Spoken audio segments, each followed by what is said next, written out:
hidráulica, tá certo? Matriz de hidroenergética, tá bom? Dos 83,3% da nossa energia renovável, né? Vamos dizer assim, da nossa matriz energética, 83,3% é energia renovável. E dessa energia renovável, a gente tem aí, entre elas, a hidrelétrica. Então, é um componente aí primordial na nossa matriz energética hoje. A primeira usina foi instalada em Appleton, Wisconsin, lá no século XIX, né? Que esse empresário H. Rogers, ele ligou uma turbina de água a um gerador, né, para sua fábrica de papel e produziu cerca de 12,5 quilowatts de eletricidade. Esse é o primeiro registro que temos de hidrelétrica da forma como a gente conhece hoje, tá certo? Aproveitamento em rio e feito algum barramento com um desnível e uma turbina para um gerador, tá certo? Fornecendo energia aí para o empreendimento dele, né? E lá no século XX, parece que foi ontem, né? Houve um aumento na construção de barragens em rios para fins de produção de energia, principalmente após a Segunda Guerra Mundial, tá certo? Houve um incremento aí de várias barragens e várias usinas hidrelétricas em todo o mundo. Aqui eu mostro um esquema, talvez vocês já tenham estudado isso, nem todos, mas alguns, né, de uma usina hidrelétrica. O que ela faz? Você tem um barramento, uma barragem, tá certo? Que forma um reservatório. Esse reservatório tem um certo desnível em relação ao rio, né? Que dali continua na frente da barragem.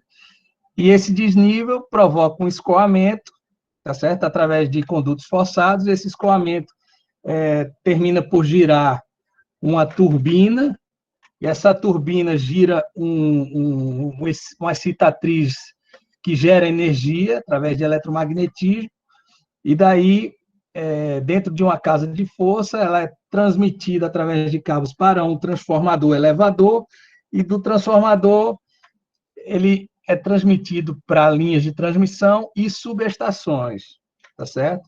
E o rio segue o seu rumo, segue com a água que tinha, vamos dizer assim, as vazões ali determinadas por esses condutos forçados que são calculados, né, para manter sempre uma vazão no rio adequada. Hoje, para você colocar uma hidrelétrica em funcionamento, você tem várias fases para você conseguir uma licença, conseguir tanto na parte ambiental quanto na parte de documentações técnicas, né? Você primeiro precisa, dentro do âmbito do Ministério de Minas e Energia, da Agência Reguladora de Energia Elétrica, tá certo? Da EPE, que é quem estuda a parte do conjunto energético brasileiro, e do empreendedor, a gente tem que fazer projeto de estimativa de potencial de uma bacia, estudo de inventário de bacia hidrográfica e estudo de viabilidade, né? Esses estudos para ver se a usina é viável, né? Se ela tem condições de ser feita tecnicamente e se as condições técnicas oferecem um bom retorno financeiro também. A partir desses estudos, a gente pode pleitear uma licença prévia, para daí, dentro já de um âmbito maior, na ANEEL, na EPE, no Ministério de Minas e Energia, eles colocam empreendimentos em leilão, ou seja, aquele empreendimento que é estudado, que é visto, a viabilidade dele, né, o potencial dele, ele vai para um leilão. Então quem dá o menor preço de energia às distribuidoras e ao consumidor, geralmente é quem ganha esse leilão para construir a obra e para operar essa obra durante o período de concessão dessa obra, tá certo? Então, aí, depois que o empreendedor ganha um leilão, ele faz um projeto básico, ou seja, um estudo mais avançado, mais detalhado dessa usina, solicita uma licença de instalação e aí começa o projeto executivo e a construção, muitas vezes paralelamente, né? Os detalhes do projeto executivo são maiores, algumas coisas que precisam ser especificadas mais acuradamente, E com a construção já apta a produzir energia, se pede uma licença de operação.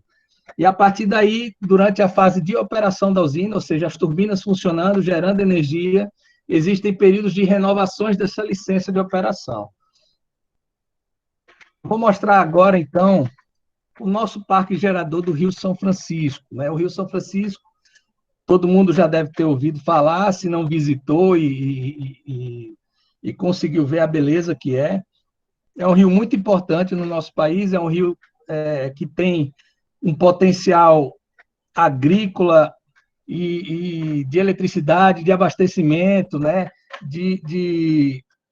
Até mesmo da dissolução dos rejeitos, né? Do tratamento dos rejeitos. Ele é um rio muito importante para a nossa região.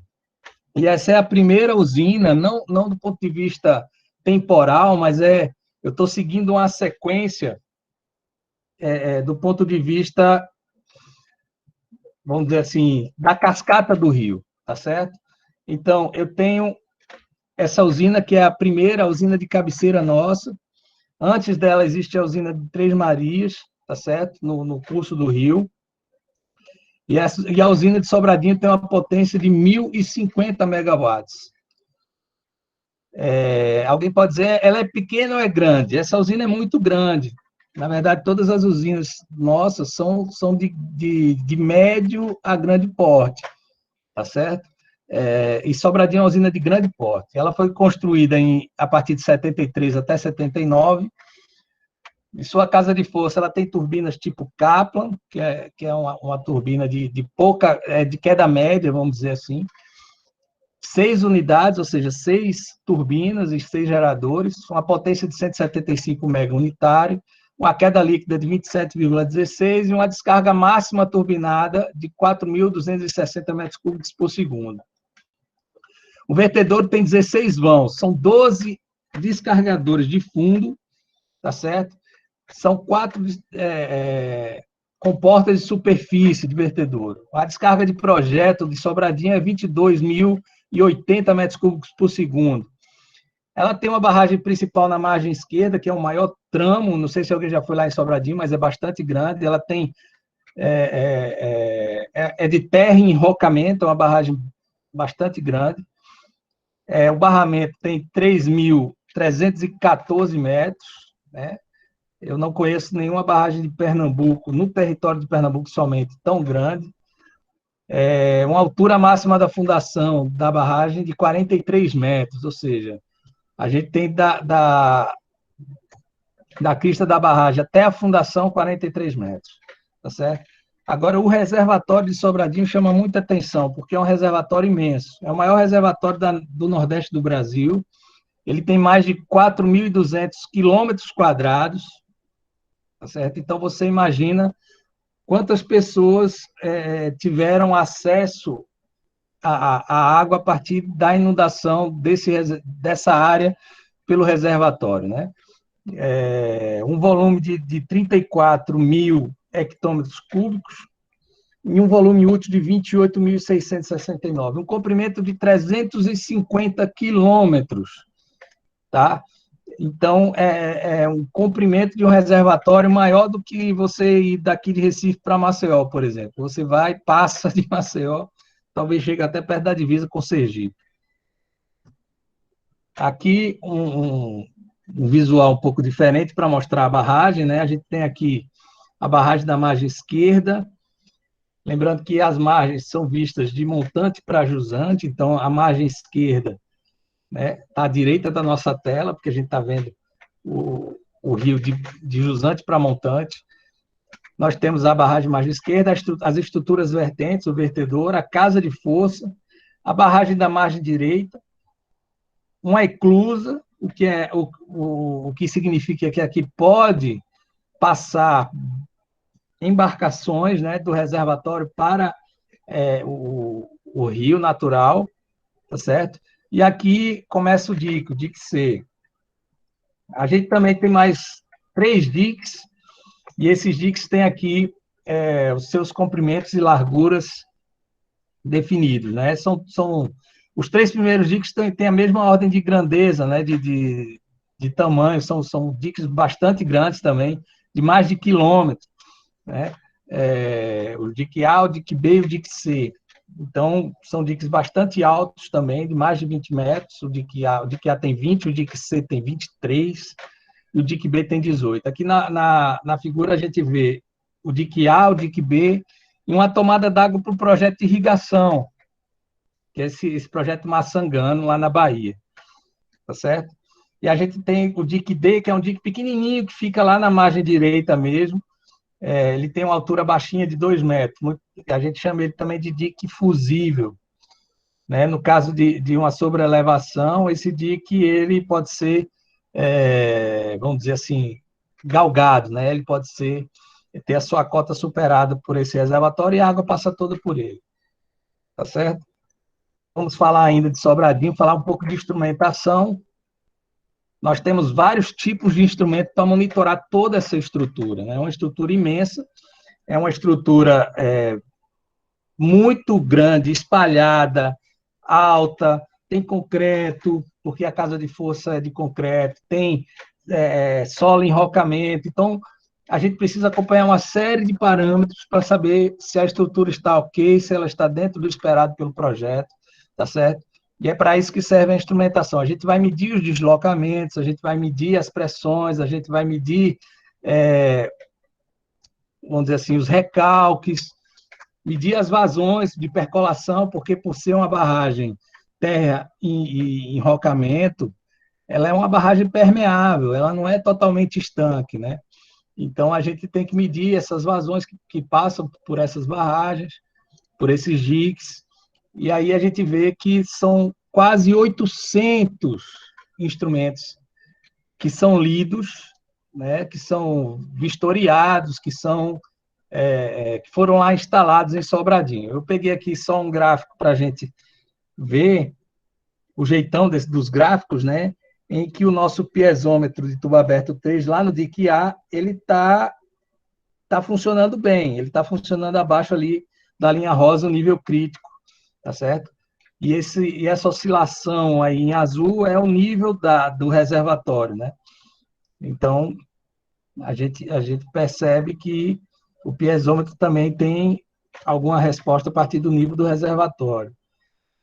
E todas as usinas que eu vou mostrar, vai ter um instrumento, alguma coisa assim para mostrar para vocês. É só para vocês terem uma noção de como a gente acompanha bem essas estruturas. Descendo o rio abaixo, né? Indo mais a Jusante, a gente encontra a usina de Luiz Gonzaga, né? Muita gente conhece também como Itaparica. Essa usina fica lá nos municípios de Petrolândia e Glória, tá certo? Petrolândia, Pernambuco, Glória, Bahia. Ela foi construída entre 79 e 88. Tem uma potência de 1.500 megawatts. É uma usina também muito grande, muito alta. Ela é tão alta que precisou de turbina France, já é uma coisa bem mais alta do que Sobradinho, né? São 6 turbinas France de 250. E ainda tem espera, né? Se de repente a hidrologia do rio muda ou a gente resolve fazer um tipo de usina hidrelétrica chamada usina reversível, a gente ainda tem espaço para mais 2 turbinas lá. Nós temos uma queda líquida de 50,80 metros, uma descarga máxima de 3.300, a turbinada. Temos 9 vãos, temos o vertedor de comportas setor, tá certo? Ou seja, são comportas vamos dizer assim, possuem uma articulação, um braço mecânico que elevam as comportas, né, que são aquelas comportas de raio circular. Tem uma descarga de projeto de 28.850 metros cúbicos por segundo, ou seja, o que significa essa descarga de projeto? Gente, isso é uma possibilidade, esse cálculo desse vertedor é uma possibilidade de acontecer uma cheia dessa no Rio a cada 10 mil anos. É uma que a gente chama de vazão de tempo de recorrência de 10 mil anos ou decamilenar. Então, é uma obra muito segura, ela é feita para não falhar, tá certo? A barragem principal, ela chega a ter a margem direita e a margem esquerda 4.700 quilômetros, ou metros, desculpa, 4.700 metros, é do tipo terra-enrocamento. E tem uma altura máxima aí da fundação de 105 metros da fundação até a crista da barragem. Então, é uma senhora escavação, né? Um senhor tratamento e muita obra aí para vertical até chegar na crista da barragem. É um reservatório também muito grande, tá certo? Ele tem 828 quilômetros quadrados. A gente não pode comparar com Sobradinho, porque Sobradinho nesse aspecto não tem comparação aqui no Nordeste. É um volume também muito grande, 10.780 hectômetros cúbicos, um volume útil de 5.549 hectômetros cúbicos e um comprimento de 180 quilômetros. Também é muita coisa. É bastante significativo, tem vários projetos de irrigação nesse reservatório. É um reservatório que atende aos estados da Bahia e de Pernambuco, tá certo? Muitas captações, tem muitas cidades ribeirinhas também que estão nesse entorno desse lago, muitos assentamentos. Então, é um reservatório aí muito importante na nossa região. Mostrando aqui uma vista de cima para ter uma noção maior da grandeza, a gente tem a casa de força e o vertedouro e a barragem da margem direita. Mais uma vez, onde a gente tem o vertedor e tem a vista da margem esquerda, né, que é o maior trecho de barragem que a gente tem. Essa barragem é interessante porque ela é uma das poucas barragens, talvez a única, que tem um núcleo de saprolito. Então, ela também é bastante monitorada por isso, mas é uma barragem que funcionou assim perfeitamente, saprolito. Tá muito bom. Tem 302 instrumentos lá, inclusive uma estação sismográfica também. Em Sobradinho nós temos uma estação sismográfica. Por que a gente mantém uma estação sismográfica nessas usinas? Porque antes não havia reservatório. Na hora que a gente barra o rio, segura a água exerce um peso sobre aquela região, né? Sobre aquela geologia. Então, nós precisamos monitorar se há algum efeito, por exemplo, de um sismo induzido pelo peso dessa água, tá certo? E aí a gente tem algumas estações sismográficas que acompanham esses efeitos. A gente tem uma aqui em Luiz Gonzaga, por exemplo, né? E a gente tem muitas células pneumáticas, né? Porque a gente acompanha bem essa parte de recalque, né? Vertical, horizontal e perpendicular. Mas a gente também tem outros instrumentos, né? São 10 tipos de instrumentação, mais a estação sismográfica. Os triortogonais, os piezômetros, sempre você vai ver isso nas barragens, né? Descendo o rio um pouco mais, a gente tem a usina de Apolônio Salles, que muita gente pode conhecer também como usina Mochotó, tá certo? Ela é uma usina de porte médio, já em torno de uma potência de 400 megawatts, mas ela é muito importante do ponto de vista de engenharia, né? Porque ela é uma usina que ela é a porta de entrada do complexo Paulo Afonso. Ela começou a ser construída em 71 e terminou em 77, tá certo? Ela tem máquinas Kaplan, né, de turbina, também, né, da mesma turbina de Sobradinho. São só 4 turbinas, cada uma de 100 megawatts, uma queda de 22 metros. Essa usina pode turbinar só 2.200 metros cúbicos por segundo. O seu vertedouro tem 20 vãos, é um vertedouro bem grande, é um tipo de vertedouro que é de comporta de fundo, mas ela também, como ela tem uma comporta de fundo basculante, né? Então a gente chama ela de comporta segmento também, certo? A descarga de projeto dela é de 28.000 metros cúbicos por segundo, também correspondendo à época do projeto. A hidrologia respondia a uma cheia decamilenar, ou seja, uma vazão de tempo de retorno de 10 mil anos, certo? A gente tem a barragem principal, que é o dique Tapera-Usina, que a gente chama de DTU, né? É todo de terra enrocamento, tem 1.700 metros de comprimento, uma altura de 40 metros, da fundação até a crista. O reservatório é pouco menor, aí já entra em dimensões menores, 113 quilômetros quadrados, um volume de 1.277 hectômetros cúbicos, volume útil de 209 1.250 hectômetros cúbicos e 26 quilômetros de comprimento. Ainda assim, se a gente pensar diante dos parâmetros que a gente lê aqui, a gente não tem, não é comum reservatórios desses, por exemplo, aqui no semiárido, ou até mesmo na região da Mata, né? Da Mata Norte, da Mata Sul, aqui em Pernambuco. Eu não conheço tantos reservatórios daqui, mas eu também acho que não tem tantos reservatórios desse porte, tá? Uma visão geral aí da usina Apolônio Salles, né? A gente vê que o vertedor ele está bem longe da casa de força, bem distante, porque você tem todo esse dique Taperuzina, que é a barragem principal lá dessa usina Apolônio Salles. Então, ele está bem distante, você vê que é um vertedor bem grande. O dique também bem comprido, a casa de força e a barragem margem esquerda, aqui só um pedacinho, certo? No lado esquerdo dessa barragem, ou seja, na margem esquerda, a gente tem Alagoas, na margem direita nós temos a Bahia. São 112 instrumentos, tá certo? Lá em Apolônio Salles. A gente tem aqui um exemplo de um extensômetro múltiplo de haste, certo? Que ele é um conjunto de 3 hastes e mede diferencialmente os deslocamentos entre cada haste, né, ao longo do tempo, o quanto de estende, o quanto comprime essa distância, em camadas diferentes da rocha ou do concreto. E essa está na galeria de cabos, foi instalada no bloco 3 a 45 graus.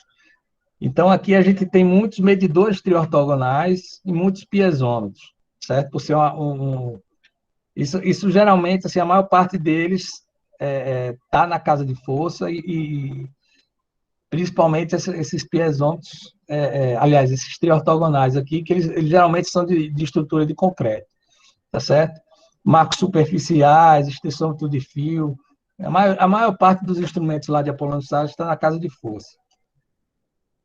Nós temos aqui no Rio São Francisco, continuando a cascata, logo depois, né, da usina de Apolônio Salles, ela solta água para esse reservatório de Paulo Afonso 1, 2 e 3. Então, são 3 usinas dentro de um mesmo alinhamento, aproveitando o mesmo reservatório. Tá? Então, são usinas que eu chamaria de usinas irmãs. Muita gente considera como uma usina só, a usina Paulo Afonso. Essas 3 usinas juntas têm uma potência total instalada de 1.417,2 megawatts, certo? Ela tem um comprimento total de 4 quilômetros e 600 metros. A cota da crista dela está na 231. Isso, a referência do IBGE, a altura máxima de fundação 20 metros, porque foi uma usina dentro da rocha, tá certo? A casa de força dela é toda dentro da rocha. Então, a gente tem uma altura de fundação pequena, e a barragem também é toda na rocha.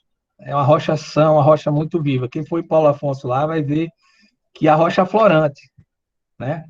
Então, não precisou de tantas escavações.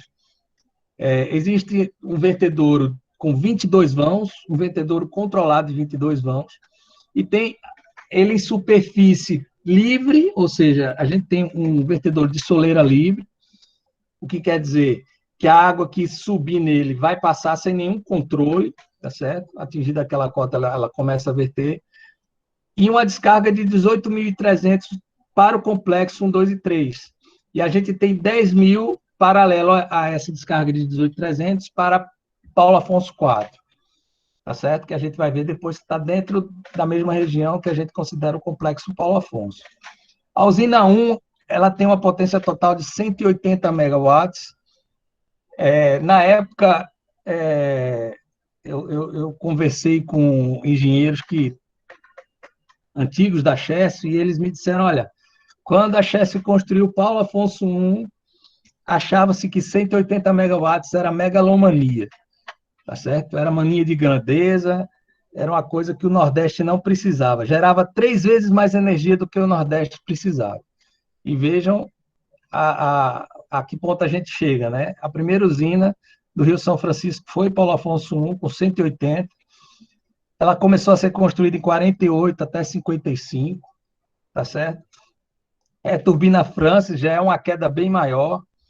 porque ela tem uma queda de 81 metros, são 3 turbininhas France de 60 mega, tá certo?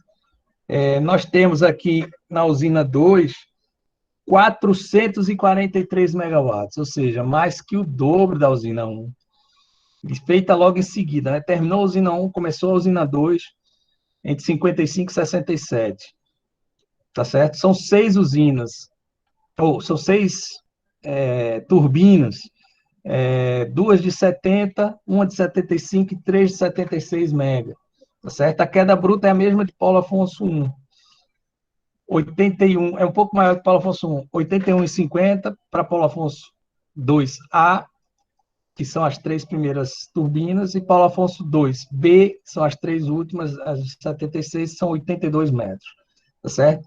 Com a descarga máxima turbinada de 720 metros por segundo. A usina 3 é maior do que a soma da usina 1 e da usina 2, é 794,20.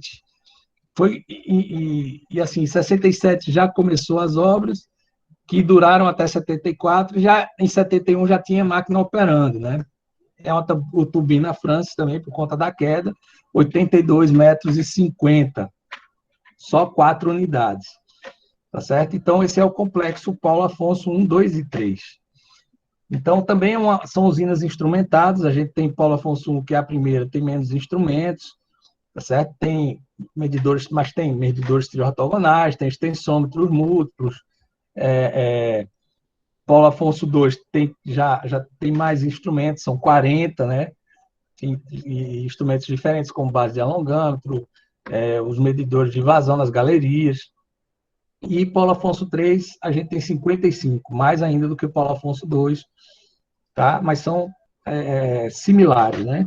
Em termos de número de instrumentos e tipos de instrumentos. Paulo Afonso 4 é outra usina do complexo. Ela tem uma potência instalada total de 2.642,4 megawatts. É a segunda maior usina da Chess. Então, assim, totalmente Chess e no Rio São Francisco. É a segunda usina maior, certo?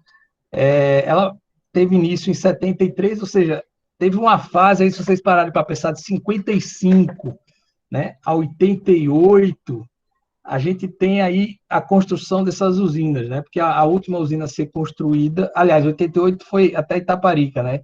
Depois a gente teve Xingó e foi até 92. Então, de 55 a 92, a gente tem aí a fase das construções de todas as barragens. Essa usina, então, de 73 a 79, usando turbina Francis também, por conta da queda grande, é uma queda de 112 metros, porque é uma queda maior que Paulo Afonso 1, 2 e 3, se ela está jusante, lógico. A usina Paulo Afonso 4, ela tem o mesmo reservatório da usina de Mochotó. Então, se eu tenho uma queda em Mochotó, tá certo? Depois eu tenho uma queda em Paulo Afonso 1, 2, 3, Paulo Afonso 4 junta basicamente as duas quedas e faz a sua queda, né? E é a maior de todas. 112 metros e 50. São 6 turbinas Francis, tá certo? O vertedouro são 8 vãos, como eu tinha falado. 10 mil metros cúbicos por segundo, é do tipo ogiva com calha, tá? A barragem principal é de enrocamento com núcleo. Ela tem uma barragem composta por diques, né? Porque é dentro de um reservatório e não é o canal principal do rio. Então, as barragens aí são diques. E aí a gente tem vários diques, tá certo? Então, somando tudo, dá quase 6.700 metros, tá certo? Com 32 metros de altura máxima de fundação. Né? Lembrando que essa é uma área de rocha florante. A gente tem um reservatório com as mesmas medidas do reservatório da usina de Apolônio Salles, tá certo? Aqui uma vista um pouco mais ampliada, a gente vê ali a tomada d'água, que é onde tem esses, vamos dizer assim, esses narizes de concreto, certo? A casa de força fica dentro da rocha, existem cavernas grandiosas aí dentro, onde estão as turbinas e os geradores. E ao lado direito a gente vê o vertedor aí com sua capacidade de 10 mil metros cúbicos por segundo, E um pouco a montante, logo abaixo do dique, a gente tem ali a cidade de Paulo Afonso. Já é uma usina um pouco mais nova, também bastante instrumentada. E aí a gente tem vários instrumentos, marcos superficiais vários, piezômetros ao longo dos diques, temos base de alongâmetro na caverna, bastantes extensômetros também de haste. E aqui a gente tem um exemplo de uma leitura de extensômetro múltiplo de haste, tá? Isso é a movimentação ao longo dos anos. Terminando nossa cascata no Rio São Francisco, nós temos a usina de Xingó, que é a maior de todas em termos de potência instalada. Ela tem 3.162 megawatts, né? Então, era a usina de Luiz Gonzaga terminando, começando Xingó, né? 1987 a 1994. Na verdade, falei 92, mas ela foi até 94. E aí a gente tem uma queda bruta de 120 metros, então é turbina Francis também, 6 unidades cada uma descarga máxima pelas turbinas de 3.000 metros cúbicos por segundo. O vertedouro são de 12 vãos. Tem encosta com calha, do tipo assim, de vertedouro com portas, né? Mas com uma calha bem grande e um salto esqui ao final, tá certo? E a descarga de projeto de 33.000 metros cúbicos por segundo, também vazão decamilenar. Ou seja, pode acontecer a cada 10.000 anos ser superada essa vazão, mas isso é tudo estatístico. A barragem principal dela, essa barragem que fica entre o vertedor e a casa de força, ela tem 850 metros de enrocamento, ou seja, de blocos de rocha, com a face montante de concreto, tá certo? Uma altura máxima de 151 metros. É uma barragem muito alta. O reservatório, ele tem 60 quilômetros quadrados, é um reservatório bem diferente dos outros, principalmente Sobradinho. Sobradinho é um reservatório imenso, comprido, e assim, ele é bem espalhado, né?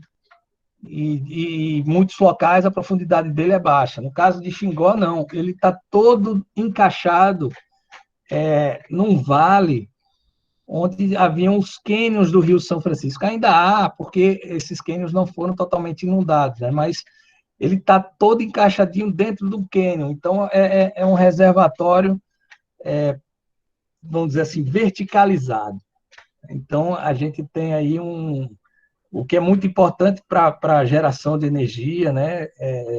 E a gente tem essa usina aí que é bastante interessante desse ponto de vista, né? Da formação do seu reservatório.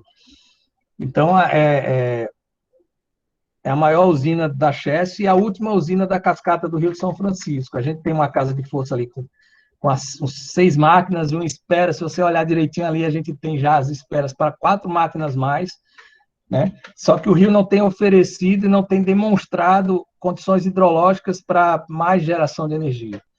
Então, elas estão lá, mas a gente fica aguardando aí que haja algumas alterações aí no comportamento do Rio, ou alguma coisa, quem sabe para o futuro, ou para uma futura reversível, ou para uma futura usina mais para frente, a jusante, a gente possa usar essa espera, né? E ali a gente tem a barragem, tem um vertedouro, né? Essa barragem tem 4 diques, também é uma barragem bastante extensa, a principal, mas a gente tem outros 4 diques que são imensos. Tem o dique 4 de Xingó, ele assim, poucas barragens eu vi na vida que são maiores que o dique 4 de Xingó. Essa barragem também é bastante instrumentada, tá? São 538 instrumentos, certo? A maioria deles drenos de fundação, dreno de junta, né? Que a gente precisa escoar água, já que é uma barragem de enrocamento, né? Então a gente tem que direcionar bem a água, afastar a água de zonas perigosas, e por isso que a gente faz drenos para essa percolação aí. Mas as estruturas de concreto também são monitoradas e tudo mais, certo? Também lá em Xingó a gente tem uma estação sismográfica para acompanhar o comportamento de sismos na região.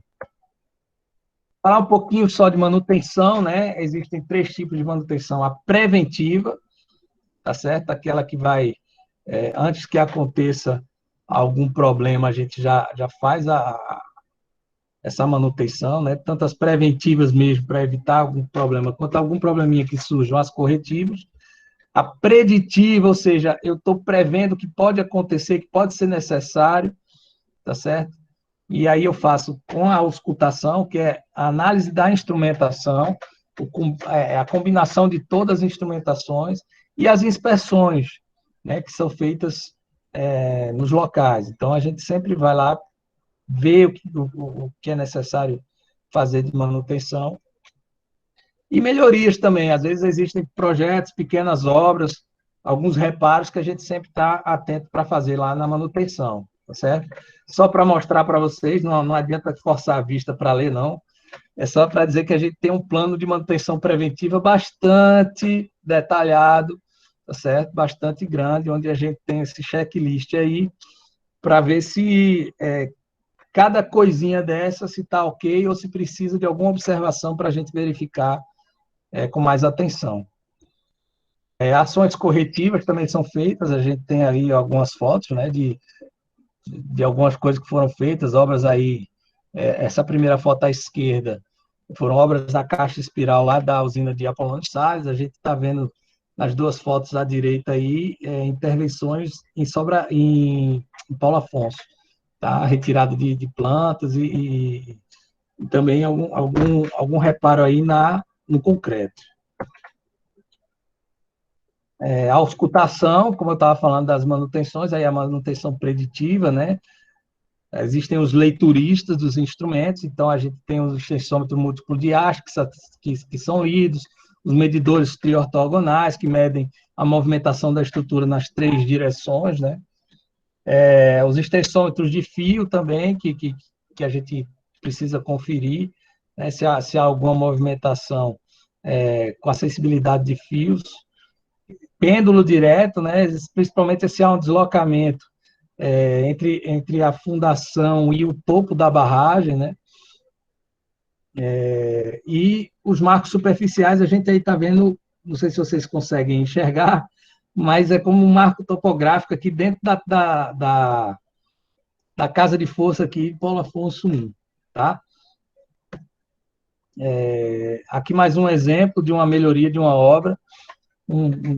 Foi realizado um tapete, né, a montante do DIC B de Sobradinho, lá em 99. Para que a gente fez esse tapete?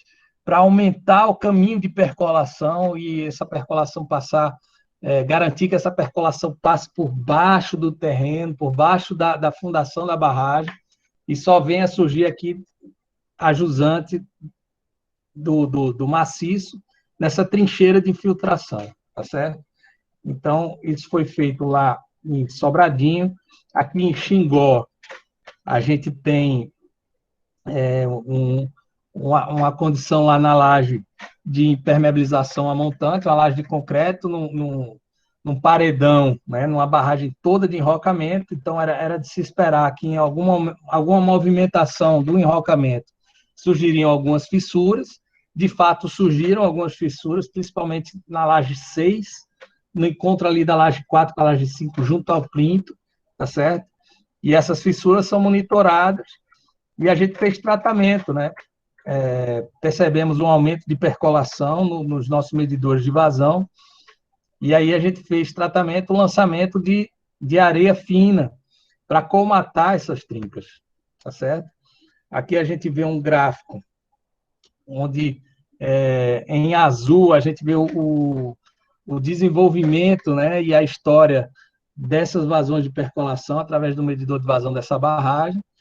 O nível de alerta para a engenharia chegando na altura de 200 litros por segundo, e em verde, vermelho e rosa, a gente vê os lançamentos que foram feitos de saco, né? Os totais estão em verde. A maior parte desses foram lançados entre as juntas L4 e L5 e na L6, que foi o que eu mostrei para a foto de vocês.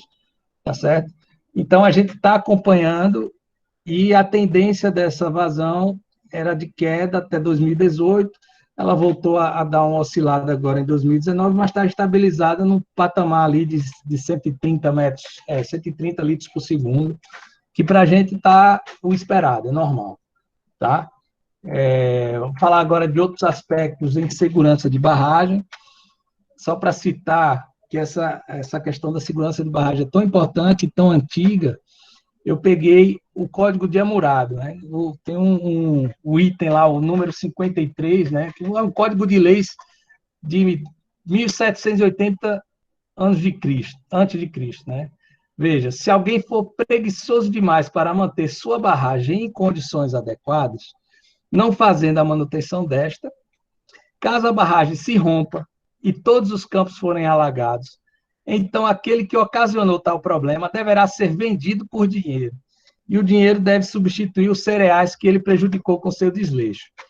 Veja, já naquela época tinha uma preocupação em que não aconteçam acidentes, né? Que não hajam problemas com as barragens. Então, e há as sanções e há as punições, né? Não pode passar em branco.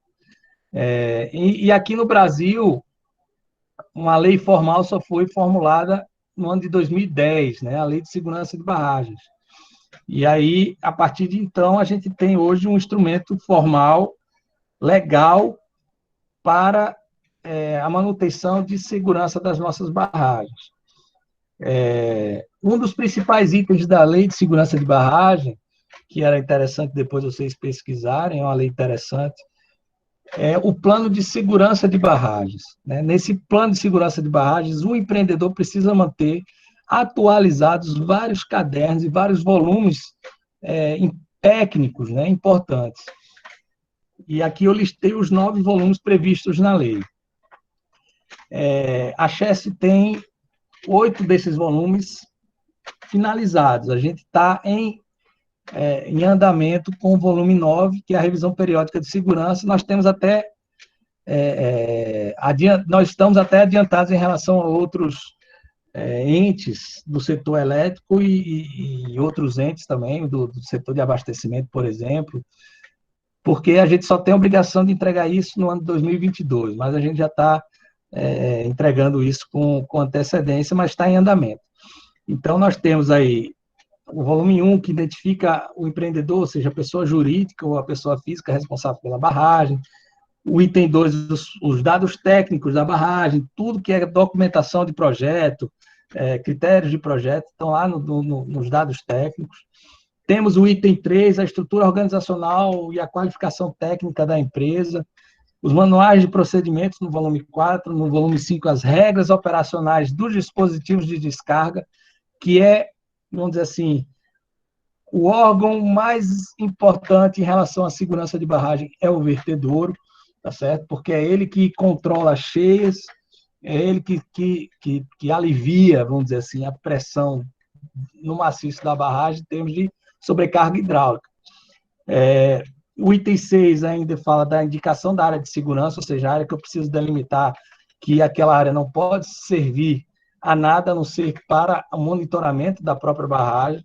O 7 é o plano de ação de emergência, tá certo? Que a gente chama de PAI. Ele é um pouquinho diferente, ele tem até uma tarjinha vermelha ali. O 8º é um relatório de inspeção de segurança regular, ou seja, é um relatório regular, ou seja, ele tem uma periodicidade definida. No caso das nossas barragens, é feito um relatório anual, tá certo? E o volume 9, que é a revisão periódica de segurança, que são rever todo o projeto, fazer uma leitura dos projetos e uma leitura das condições atuais da bacia, tá certo? A nível de critérios atuais de projeto. Entrando já dentro do PSB, eu dou destaque aqui para o PAI, que é o Plano de Ação de Emergência, porque todas as ações em segurança de barragem precisam ter uma finalidade final, um objetivo final de salvaguardar vidas e bens. Então, a gente segue uma pirâmide, tá certo? Onde a gente tem os nossos planos de manutenção internos, né? O plano de manutenção da barragem junto com o plano da central, tá certo? O plano de ação de emergência da central, que são níveis internos. Eu estou terminando já. O PAI, que aí já entra num aspecto que tem uma interação com a comunidade do entorno, tá certo, da barragem e as comunidades ajusantes da barragem. E aí entra, tem uma relação, pai, com o plano de contingência da Defesa Civil Municipal e tem também o objetivo principal de salvaguardar vidas. Então, a gente desenvolveu esse plano, tá certo? E aqui a gente tem um exemplo de uma mancha de inundação para uma ruptura hipotética em um de nossos empreendimentos e uma malha urbana aí que seria atingida pela ruptura de uma barragem dessa aí que a gente está estudando, tá certo? Aqui foram feitos, dentro desse, vamos dizer assim, desse plano de ação de emergência, a divulgação junto com as defesas civis das cidades de jusante, dos estados a que essas barragens poderiam atingir. Então, foi feito seminários, foram entregues esses documentos a todos esses municípios, tá certo? A gente tem aqui um resuminho, por exemplo, se rompesse a barragem lá de Paulo Afonso, né, daquele complexo ali, ia atingir parte no município de Delmiro Gouveia, uma área rural, parte do município de Glória, enfim, a gente tem sempre esse cuidado de passar a informação, e a informação mais correta possível, sendo bem transparente com as autoridades na área de defesa civil. A gente tem aqui o relatório de inspeção de segurança regular, onde a gente faz esse relatório com análise de leitura dos instrumentos, histórico do comportamento da barragem, por exemplo, numa sessão como essa que vocês estão vendo aqui, tá certo? Essa sessão lá no quilômetro 05, no extensômetro múltiplo, tem célula de recalque, central de leitura, marcos superficiais, tudo nessa sessão, lá na estaca 49, tá certo? Então, aí se faz comparações com as premissas de projeto, comparações com estruturas semelhantes, temos os resultados, as recomendações, a situação da manutenção. A gente está fazendo plano de segurança de barragens, né? A revisão, dentro desse plano de segurança de barragens, a revisão periódica de segurança de barragens. Então, nós temos aí em andamento vários e várias análises, estudos, inspeções e revisões de estudos antigos, né? Da época de projeto, como é que seria construir essa barragem novamente hoje, se a gente teria as mesmas condições, o material está aguentando, o material está bom, as barragens estão funcionando bem. Então, isso é feito por uma consultoria externa, não somos nós que vamos dizer isso. Quem vai dizer isso é uma consultoria externa, tá certo? Para terminar, deixar todo mundo tranquilo e calmo e feliz, porque as barragens da Chesf são extremamente seguras. É diferente de uma barragem de mineração. É uma barragem feita com muitos critérios técnicos, muito cuidado, para cuidar da água e cuidar de quem está a jusante, né? Todo feito uma sequência de projetos, é uma barragem muito bem pensada. Não é que a de mineração não seja, mas a execução da mineração envolve outros riscos, né? São riscos diferentes, são riscos e métodos construtivos muito diferentes. Então, quando a gente imagina uma barragem, se ele quer fazer, como foi o cálculo lá como foi o caso lá da barragem de Brumadinho, eu não consigo imaginar uma barragem da Chesf ou qualquer barragem desse tamanho das nossas e do setor elétrico se desfazendo daquela forma. Isso não existe. Isso é tecnicamente impossível, a não ser que alguém jogue um míssil, tá certo? Ou vários mísseis simultâneos e pode acontecer uma coisa daquela, né? Então, as estruturas foram projetadas com critérios conservadores. Vejam, uma probabilidade de acontecer um problema ou acontecer um risco de 0,01%, estatisticamente isso não significa nada, né? Eu estou falando de vertedouro, que é uma das coisas, sabe? Possuem rotinas bem estabelecidas de monitoramento, com todos os instrumentos para auscultação e procedimentos apropriados de manutenção e operação. Agradeço a vocês pela atenção, deixo aqui o meu contato do meu e-mail corporativo, e também esse e-mail barragens@chesf.gov.br, que é o e-mail que é utilizado para tirar dúvidas sobre as barragens nossas, para fazer algum tipo de apontamento que, caso seja necessário, e esse endereço está disponível aí também, tá certo? Me coloco aí à disposição de vocês. à disposição da Semana de Engenharia, tenho que, de alguma forma, compartilhar, né? Interromper o compartilhamento e voltar ao bate-papo aqui. Ok, Guilherme, muitíssimo obrigada aí, foi uma palestra excelente, a gente está tendo alguns feedbacks aqui nos comentários, né, dos participantes, né? Eu estou vendo o Alguns, tempo todo, né? alguns alunos tiveram até meio que, eu acho que um déjà vu aí, com as visitas do professor Saulo de Tarso, né? Ele sempre, na medida do possível, ele tenta fazer as visitas. Eu acredito que o professor Saulo esteja na sala, se quiser se pronunciar. E ele sempre leva os alunos aí para fazer umas visitas e os alunos adoram, né? É sempre bom. A gente tem algumas perguntas aqui, tá? Eu vou começar a fazer as perguntas, pode ser? Com certeza. Vamos lá. Começando aqui pela pergunta da Clara Cássia, né? Ela pergunta aqui, em questão ao meio ambiente, tá? Quais seriam as consequências com essas construções? Ok. Isso seria outra palestra bem grande, né? O, Existem várias consequências. Toda obra de engenharia, ela traz consequências para o meio ambiente, né? Nenhuma obra, ela é totalmente, vamos dizer assim, não impactante, né? E existem os impactos negativos e positivos. A gente tem que olhar no todo, né? Para cada obra de engenharia, que os impactos positivos eles precisam, de certa forma, ser maximizados e os impactos negativos minimizados. Uma obra como essa, ela envolve várias áreas de conhecimento e várias intervenções são feitas. Então, a gente tem escavações grandes para poder ter material de construção, né? Exige desmatamento para a construção vamos dizer assim, para a formação dos reservatórios, exige, vamos dizer assim, populações que não existiam naquela região passam a existir, né? Então, existe uma série de impactos em relação a isso, lançamento de esgoto, aí vem todo o impacto da civilização, fora a questão da transformação do ambiente, né? A gente tinha um ambiente de rio natural, onde era um ambiente lótico, né? Vamos dizer assim, falando ambientalmente, era um ambiente lótico, com a água movimentando, com aquela população de seres vivos aquáticos e de margem, né? Toda a cultura, vamos dizer assim, liminológica daquela região é modificada, tá certo? É bastante modificada. A migração de peixes nativos, né, e acostumados à região também é totalmente afetada, mas existem as compensações que podem ser feitas, né? Eu vejo assim, quais seriam os impactos, por exemplo, da gente não construir obras como hidrelétricas ou outro tipo de obras grandes, né?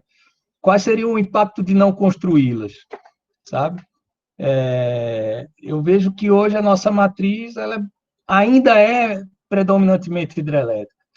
De certa forma, quando a gente visita a região, né, a gente vê que o meio ambiente também ele tem a capacidade de adaptação, tá certo? Se não era a mesma antes da barragem, nunca vai ser a mesma, né? Porque a gente mudou as condições naturais. Mas ali também existe uma nova condição ambiental que dá vida a outros seres que vamos dizer assim, promovem outras oportunidades, né? Outras coisas. Por exemplo, ali na região, hoje a gente tem água em abundância, coisa que era muito difícil, você tinha que ir à beira do rio para ter água. E ir à beira do rio significava andar quilômetros enfim. Eu acho que a construção das barragens, além do que, tem a questão das cheias, né? Estou falando de meio ambiente, mas já entro em outras questões também, que também diz respeito ao meio ambiente, mas também outras coisas. A proteção de cheias, o Rio São Francisco ele tinha cheias devastavam cidades, né? Pessoas morriam nas cheias, perdiam suas casas e tudo mais. E hoje em dia, com o rio monitorado, com o rio bem regularizado, vamos chamar assim, a gente tem isso bem minimizado, tá certo? Então, eu acredito que, no final das contas, os benefícios são muito maiores, né? Existem uns, uns impactos, mas existe a capacidade do ambiente de se reinventar, né? A natureza sempre está aí se renovando, se reinventando, e também existem os benefícios que são muito grandes, né? Hoje a gente não teria condições de fazer muitas coisas e de se desenvolver tanto se não houvessem as hidrelétricas. Eu espero ter respondido.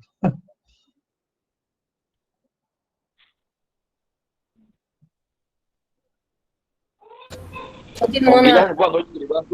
Arthur Coutinho, né? Eu tinha feito um contato por e-mail, e aí queria agradecer aí pela sua disponibilidade. Agradecer também aí ao Bione, né, lá da assessoria de pesquisa, né, e inovação da Chef, né, que facilitou o contato também após o e-mail, certo? Então, agradeço aí sua disponibilidade e fico muito grato. Eu que agradeço. Vou continuar aqui com as perguntas. O Felipe Alves pergunta aqui, né? Diz que a Chess é uma empresa de muitos anos no mercado e esteve presente nos avanços tecnológicos. Quando se fala nas energias renováveis, solar, eólica, etc., como ficou a questão da integração da empresa com essas novas tecnologias? E como foi o cenário de mudança na empresa? Bom, vamos falar então do corporativo, da área corporativa, né? Eu participo do Departamento de Engenharia Civil de Geração e nós estamos dentro da Superintendência de Geração. Essa superintendência tem outros departamentos, né? Por exemplo, de energia eólica e energia solar. Então, a Chess, ela tem participação em algumas usinas eólicas no Nordeste, tá certo? Participação acionária, e também tem parques próprios, certo? Nós investimos, estamos investindo em energia eólica, em estudos também de energia eólica, certo? Principalmente aqui no Nordeste. Na área ali do reservatório, no entorno do reservatório de Sobradinho, nós temos um parque eólico de Casa Nova, que ele tem gerado energia e tem dado bons resultados em geração de energia, trazendo essa energia, essa fonte de energia também. No caso de solar, a gente também tem uma usina flutuante no reservatório de Sobradinho, tá certo? Que é uma área de pesquisa também, é um projeto de pesquisa nosso. Temos um centro de pesquisa em energia solar, o maior, se não me engano, do Brasil, tá certo? Onde a gente vê as energias solares heliotérmica, né? E essa energia fotovoltaica, e gerando energia, e fazendo pesquisa e procurando, vamos dizer assim, adentrar nesse mercado de uma maneira mais consistente. É um mercado em expansão, é um mercado novo, é um mercado promissor, tá certo? E a Chess não podia ficar de fora e a gente está trabalhando também junto com esse pessoal.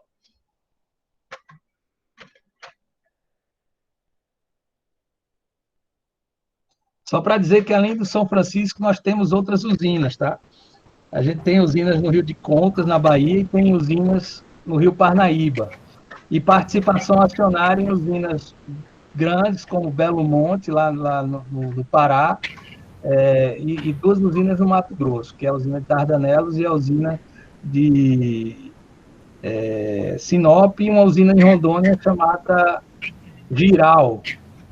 Também é uma usina bem grande. Isso. Bom, temos mais perguntas aqui, não acabou não. O Marcelo Santos, né, pergunta se o impacto das usinas em relação à vazão do rio teve algum impacto efetivo na questão ambiental. Se sim, quais? Certo. Vamos lá. Essa é uma resposta que está ligada a tudo que eu falei na outra resposta do meio ambiente. A vazão do rio é um parâmetro, tá? Então, você imagina o funcionamento, o esquema de um rio natural, tá certo? É o rio que vai acompanhar a resposta da bacia acompanha vários fatores, né? Um deles é a chuva, né? O deles é a geologia, o escoamento subsuperficial e superficial. E aí a gente tem uma intervenção que são as barragens. E essas vazões passam a ser controladas por meio das turbinas. Então, o que acontece? A gente começa a ter que lidar com demandas de montante e demandas de jusante dentro do rio. Todo mundo quer usar a água, certo? E a gente começa também a prevenir desastres, tá? Desastres como cheias, por exemplo, e desastres como secas também, né? Porque você imagina o rio natural como São Francisco, e aí a gente tem essa oscilação de vazão ao longo do ano, em que uma fase do ano tem muita água, e outra fase do ano tem muito pouca água. Então, o que é que os reservatórios e barragens fazem? Eles regularizam isso. Então, quando tem muita água, ele consegue sustentar um pouco essa água dentro dos reservatórios para não prejudicar ninguém a jusante. Quando tem pouca água, ele está desse regime, vamos dizer assim, regularizado, ele está soltando o suficiente sempre para jusante, tanto para geração de energia quanto para uso múltiplo. E aí, a questão ambiental, ela está dentro desse contexto como um agente de condições regularizadas. Não é mais aquele ciclo natural de antigamente. Por exemplo, a gente tinha no Baixo São Francisco uma cultura importante do arroz. Continua essa cultura? Continua, mas não é uma inundação de várzea natural, como era antigamente, nem são tão largas essas várzeas mais hoje em dia, porque o rio está regularizado. Então, ambientalmente, existem vários impactos dessa regularização, mas existe também esse controle, né, de não deixar faltar água e não deixar sobrar água, no caso de inundações, por exemplo, ribeirinhas. Então, os prejuízos ambientais, eles passam também a ser prejuízos e abundâncias ambientais, eles passam a ser regularizados ali com essa vazão. É basicamente isso, é um novo ambiente, é um novo ciclo, não é mais um ciclo tão, vamos dizer assim, com picos altos e picos baixos, é uma coisa mais estável, tá certo? Tanto ambientalmente quanto em termos de quantidade de água, volume de água. Continuando aqui com as perguntas, já estão acabando. A Catarine Gomes, né, pergunta se a Chesf enfrentou no século XX a ocorrência de falhas nos sistemas de resfriamento das unidades geradoras, provocando frequentes interdições, gerando indisponibilidade e perda de geração. Em 1997, ela passou a utilizar o PROCEL, que é o Programa Nacional de Conservação de Energia. Como este programa funciona? Ela pergunta, né? Como este programa funciona. E se atualmente a Chesf ainda utiliza esse programa. Olha, o Procel era um programa de eficiência energética, né? Eu acredito que, de certa forma, a Chesf participa, eu acredito que a Chesf até patrocina essas iniciativas. Eu confesso também que eu não sei informar números sobre esse programa e sobre a questão da indisponibilidade por falhas de operação, tá? Talvez seja mais ligada a algum tipo de falha de transmissão ou alguma coisa nesse aspecto. Se for na geração de energia, eu sei que há casos de indisponibilidade por outras questões também, né? Já aconteceu, por exemplo, de um pequeno incêndio lá em Xingó, mas isso se resolveu coisa de um dia, 2 dias, já estava normal. E hoje, com o Sistema Interligado Nacional, esse tipo de problema que possa vir a acontecer, que no nosso caso não é tão frequente assim, isso é suprido porque hoje o sistema elétrico do Brasil, ele praticamente é todo interligado. Então, por exemplo, se eu tenho uma deficiência hídrica na minha bacia do São Francisco, eu não tenho como gerar energia, eu estou no volume morto lá em Sobradinho, de alguma forma, as eólicas, as solares e as usinas do sistema integrado, como Itaipu, como Furnas, como Belo Monte, como Giral, como todas as usinas grandes do Brasil, elas suprem essa carência e não vai faltar energia na casa de ninguém por conta disso, né? Então, hoje o risco de apagão, por exemplo, com o Sistema Interligado Nacional, ele é bem minimizado, porque hoje a gente não tem mais aquela concessão da energia por região. A gente tem um sistema que funciona no país inteiro e que existe um operador nacional do sistema que está sempre monitorando, indicando quais são, onde deve ser gerada a energia e em que tempo. Joia, só mais 2 perguntinhas e a gente finaliza, pode ser? Pode ser até 10. Quando falo... Porque já está tendo em outra sala já um outro Desculpa, evento. não, tudo bem. Aí, mas a gente continuaria bastante aqui. A Catarina, a mesma Catarina, né, na pergunta anterior, ela continua aqui, dizendo que no dia 5 de agosto foi inaugurada a primeira etapa da usina solar flutuante em Sobradinho. É possível que o uso e a criação das usinas solares, por parte da Chesf, cresçam de forma que as usinas hidrelétricas fiquem inativas? Olha, dificilmente. Como eu disse, a usina flutuante de Sobradinho, hoje ela gera 1 megawatt, certo? Você sabe quanto é 1 megawatt em comparação a Xingó? Xingó tem 3.162 megawatts. Então, a nível de escala, ainda é muito grande a diferença. Ainda é muito grande. Então, as usinas solares, lógico, elas vão aumentar a sua capacidade, né? Elas vão ter cada vez mais. É muito interessante porque hoje a gente define um projeto de solar, define a potência desse projeto. Daqui a 2 meses, esse projeto poderia ter mais energia, porque os equipamentos evoluem muito rapidamente, né? As condições evoluem muito rapidamente. Então, mas hoje em dia, a gente não pode prescindir da energia hidrelétrica. A energia hidrelétrica, além de tudo, ela é uma energia muito estável, porque ela está lidando com o ciclo natural dos rios, das condições dos rios. O sol, por exemplo, ele só aparece durante parte do dia.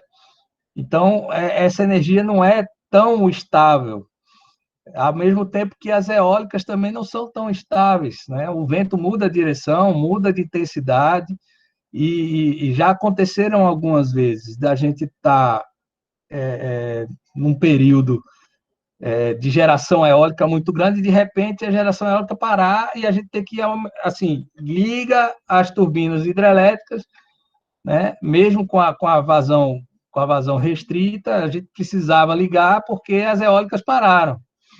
Então, assim, em termos de estabilidade, né, que a gente chama de fator de potência, né, de uma geração de energia, a hidrelétrica ainda é a principal matriz, a mais segura em termos de geração, porque ela vamos dizer assim, ela tem uma robustez nessa questão da disponibilidade, né, daquele rio que está represado ali, né, que a gente tem certeza que aquela água vai passar dentro da turbina, muito maior do que uma usina solar e do que uma usina eólica.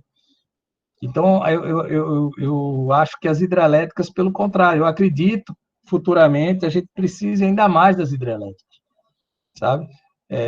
No ritmo que as coisas evoluem, né, que a gente precisa de energia, que a demanda aumenta, grandes pacotes de energia serão necessários. Então, grandes pacotes de energia, as hidrelétricas podem oferecer isso. Os pacotes menores, mais descentralizados, né? Aí a gente entra com solar e eólica, que hoje fazem parte da matriz de maneira bem interessante, de maneira muito grande, mas prescindir das hidrelétricas, acredito que não. Certo. Uma última pergunta por hoje aqui, a da Ana Júlia Carvalho, tá? A Chesse tem medidas próprias para minimizar os impactos ambientais ou ainda não existe um pensamento voltado para isso? Não, sempre nós temos um departamento de meio ambiente na empresa e existem vários contratos de monitoramento, vários programas ambientais, né, de replantio, de mudas, né, vamos dizer assim, eu não sou bem, eu estou respondendo um monte de coisa que nem é da minha área, mas teriam outras pessoas até melhores para responder.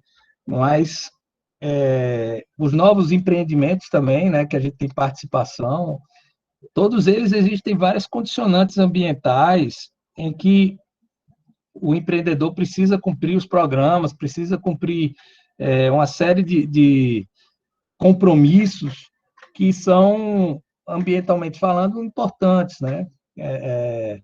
Vários aspectos, assim, a Chess tem trabalhado tanto nas usinas que ela tem próprias, percorrido a região e fazendo atividades de meio ambiente, porque a gente imagina que meio ambiente, muitas vezes, a gente tem uma visão muito simplista, né? Meio ambiente é a plantinha, né? É o peixinho, mas isso é muito mais amplo, né? Isso diz respeito ao ser humano também, diz respeito a vários aspectos. E a Chess, ela está sempre na vanguarda disso, tá certo? Ah, mas quando foi construída a usina, alguém pode dizer que não tinha esse cuidado todo, mas isso era o contexto daquela época, e não era só a Chess, vamos dizer assim, era o mundo inteiro, né? Então, o mundo todo, ele veio trabalhar a questão ambiental um pouco depois, vamos dizer assim, de algumas construções grandes, né, os impactos maiores. Então, a gente tem as licenças de operação, todas nossas, estão sendo reguladas e emitidas pelos órgãos ambientais a nível nacional. Então, a gente não pode dizer que isso não é uma política da empresa, isso é uma política da empresa, sempre foi.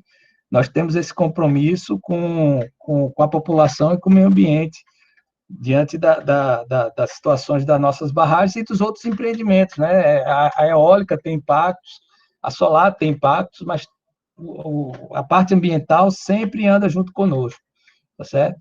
Não há um projeto nosso, Chess, em que o meio ambiente, de certa forma, não esteja envolvido e participando ativamente do processo.